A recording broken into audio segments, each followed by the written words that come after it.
अच्छा बताएं कि पॉर्न कितना ज्यादा बड़ा मसला है? पॉर्न से पहले एक चीज मैं रह गया, मुझे ये बताएं कि for everything that we love and that interests us, उसके लिए डोपामिन तो रिलीज होता ही होता है। मैंने पहले भी ये बात की थी एक और सेशन में, ऐसे ही है। Such as skydiving, you like skydiving, so whenever you go for an episode वो डोपामिन रश होगा। तो क्या मतलब डोपामिन रश हुआ तो स्काई डाइविंग एडिक्शन होगी? नहीं, skydiving addiction again bro, it's a psychological disorder. It is already also हमेशा defined as it is a psychological disorder, और वो आपके दिमाग के केमिकल को, जो केमिकल बैलेंस है ना, उसे डिस्टर्ब करेगी एक एडिक्शन, उन पाथवेज को डिस्टर्ब करेगी। तो it is not solely dependent on dopamine rush. It is not solely dependent on dopamine rush, but majorly it depends on the dopamine rush and the other chemical balance in your brain. क्योंकि ये chemical balance और जो neuron pathways है ना, इसी वजह से जो आप कह रहे थे ना कि एडिक्शन जो है वो परमानेंट होती है, एडिक्शन खत्म हो जाती है। एक एडिक्शन जो होती है ना, मोर और लेस आप जिस कॉन्टेक्स्ट में बात कर रहे थे ना कि एक वायरस की तरह होती है, कि वो एक वीक हो जाती है, स्टैग्नेंट हो जाती है, और वल्नरेबल कंडीशंस में या फेवरेबल कंडीशंस में इट कम्स बैक।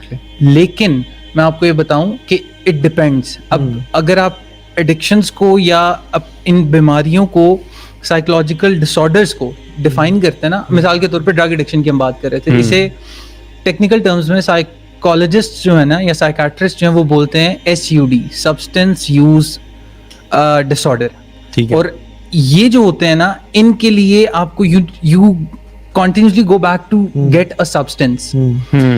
अब जो है आपकी porn addiction मिसाल के तौर पे, it is different in terms of nature of it.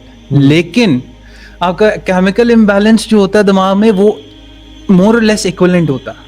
मैं आज ये कि पढ़ रहा था, मतलब चाहे आप कंज्यूम कुछ कर रहे हैं या नहीं कर रहे, इट डिपेंड्स कि वो सब्सटेंस आप कंज्यूम कर रहे हैं या ना करें, लेकिन if you are observing something तब भी जो है ना वो आपका सेम होता है। मैं बल्कि एक अक्सर औकात जिस वक्त आप ये पढ़ते हैं ना, तो साइकोलॉजिस्ट आपकी कंजम्पशन सिर्फ फूड और वाटर नहीं कहते, वो कहते हैं आपकी जो एंटरटेनमेंट है, the things you see, the things you get to know from your 5 senses, that includes your consumption. वो आप बच्चे को अगर मिसाल के तौर पे बच्चों को वॉकर में बिठा के क्यों चलाया जाता, इस वजह से कि उनके देसी हाउस होल्ड जो है ना, वो कहते हैं उनके पाँव के तलवे बन जाए।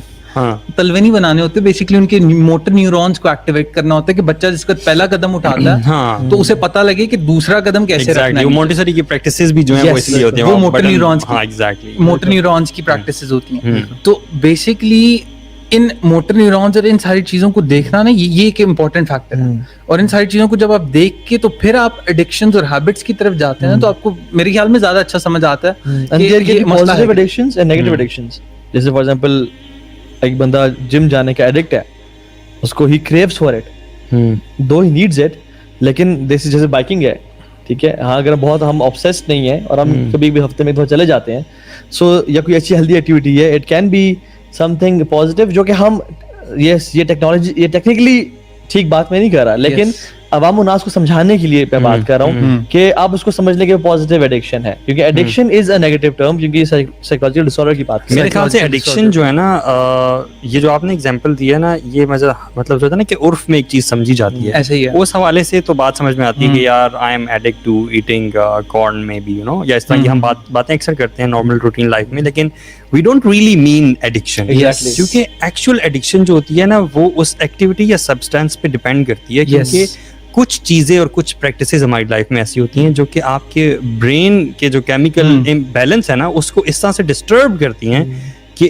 उस वक्त जो आपकी क्रेविंग डेवलप होती है ना, वो बहुत प्रोनाउंस्ड होती है और वो अनमैच्ड होती है when compare to every other activity of your life जो कि नॉर्मल होती है। तो दैट इज कॉल्ड एडिक्शन। मतलब जिम जाने का जो बंदा शौकीन है, वो शौकीन हो सकता है, मैं समझता हूँ, लेकिन वो एडिक्शन जो साइंटिफिक टर्मिनोलॉजी और डेफिनेशन है ना, मैं समझता हूँ वो उसकी हैबिट हो सकती है, उसकी हॉबी हो सकती है, ही लाइक्स इट। और उससे वो जितनी भी एक्सेसिव कर लेगा ना, उससे जितना भी डोप निकलेगा, डोपामिन रश होगा, उसके दिमाग के अंदर केमिकल रिलीज होंगे, दैट विल बी चेक्ड। क्योंकि नेचुरल एक बॉडी का नेचुरल रिस्पॉन्स है ना, अल्लाह सुब्हान तआला की जो मशीन है ना, इसके अंदर कोई फ्लॉ नहीं है। इसके अंदर जिस वक्त नेचुरली केमिकल्स रिलीज होते हैं ना, तो वो बहुत ही एक प्रेडिक्टेबल पैटर्न होता है जिसके अंदर रिलीज होते हैं, बिल्कुल। जिसकी वजह से वो नुकसान नॉर्मल फंक्शनिंग जो होती है आपकी। एक और चीज आपकी इस बात से मैं बता दूं, देर आर, जिस तरह अभी आपने लोगों का भी technically that's not true, there are no positive addictions.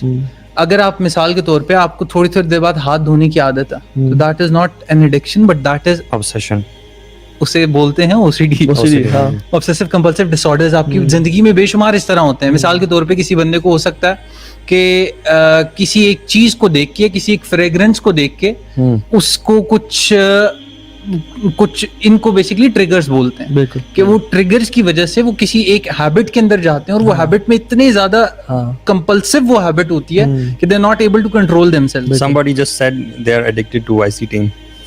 अल्लाहु अकबर। ये मैं बात करता कि ये है पॉजिटिव positive एडिक्शन है। ये है वो चीज जो आवाम उन्नास को समझाने के लिए हम ना आम फहमी कह सकते हैं। अच्छा, coming to porn addiction, what do you think is porn?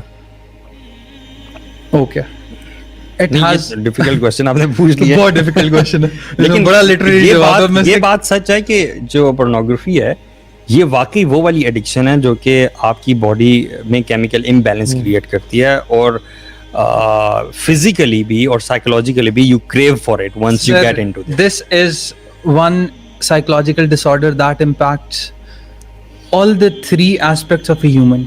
एक इंसान तीन चीजों से मिलकर बना है, माइंड बॉडी सोल, बिल्कुल तीनों लेवल्स पे स्पिरिचुअल, मेंटल, फिजिकल, तीनों लेवल पे इम्पैक्ट करेगी। अच्छा, I believe anything that arouses your sexual arousal आपको देती है, that intends your sexual arousal is porn। Yes, this is the definition। चाहे वो written हो, हाँ चाहे वो visual हो, बिल्कुल, चाहे वो thinking की फॉर्म में है, ठीक है, imaginary हो, कोई भी चीज आपको अगर ये चीज दे रही है ना, this is porn।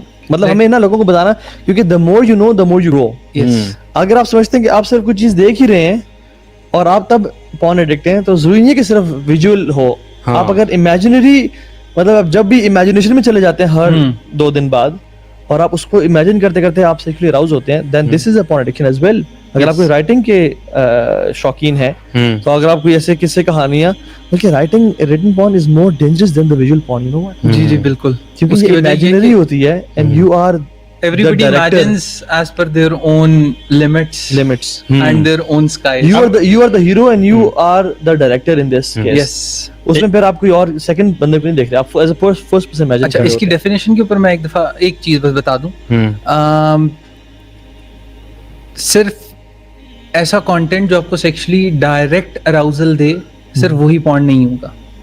अगर कोई ऐसा गाना है या कोई ऐसी एंटरटेनमेंट की कैटेगरी है जिसके अंदर लूज लैंग्वेज यूज हो रही है, इनअप्रोप्रिएट इमेजेस यूज हो रहे हैं, बिल्कुल, मैं कहूंगा कि ड्रेसिंग इनअप्रोप्रिएट है, तो that also constitutes some portion of subliminal, या उसे हम कहते हैं कि वो लो कैटेगरी पॉर्न है। Because eventually these guys end up watching porn। Yes। क्योंकि statistics अगर आप देखते हैं ना, तो 11 to 13 years of boys हैं। दिमाग का भी ना ये नेचुरल ये सर्वे में ये चीज के you require more and more and more and more quantity। हाँ, they were watching something else, movies देख रहे थे, कुछ ऐसी देख रहे थे, वहां से कोई subliminal मैसेज था जिससे वो आजकल trigger ads हुआ हैं मिसाल and they के तौर ended up पे। watching porn।